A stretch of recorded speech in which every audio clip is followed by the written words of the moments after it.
দেন কেমনে চিত্ত হয়ে রয়েছে, কথায় কথায় চিত্ত হয়ে যাবো, নাহলে উপর হয়ে যাবো। মানুষে যে আমারে পাগল কয় না, খালি খালি কয় না, এটা কারণ আছে, যুক্তি আছে, এর লিগেই কয়। এতদিনে বুঝছি, এই আবিজাবি পালি, এত শ্রম দেই, এত কষ্ট করি, কথায় কথায় উপরে পড়বো, চিত্ত হয়ে পড়বো। কারণটা কি? একটু বাতাস আইতে পারে না, চিত্ত হয়ে গেছে। একটু বাতাস আইতে পারে না, উপরে হয়ে গেছে। তারপর যে এত খাওয়াই, জন্মাই গেলাম গিলাই, এক একটার সাইজ কি হয়েছে দেখেন, সেম টু সেম খাসির মতো। এটি খাইয়া খাইয়া যায় কই? শরীরে যদি বল না হয় খাইয়া, তা খাবি কি করতে? খাইয়া খাইয়া তখন যদি শীত হওয়া লাগে, উপরি হওয়া লাগে, তাহলে তখন খাওয়া মুখি করতে আর পাল মুখি করতে ক।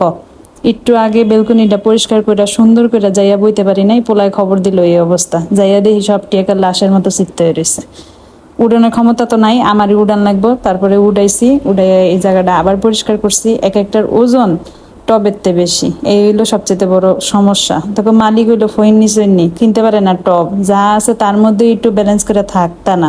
কথার আগে যদি চিত্তে ব্যবস্থা করে লইয়া কই যাম আমি ক। আবার এটি সব পরিষ্কার করলাম, পরিষ্কার করে সুন্দর করে আবার এনে রাখলাম। এই যে আমার কষ্টটি দেশ, এটি কি ঠিক?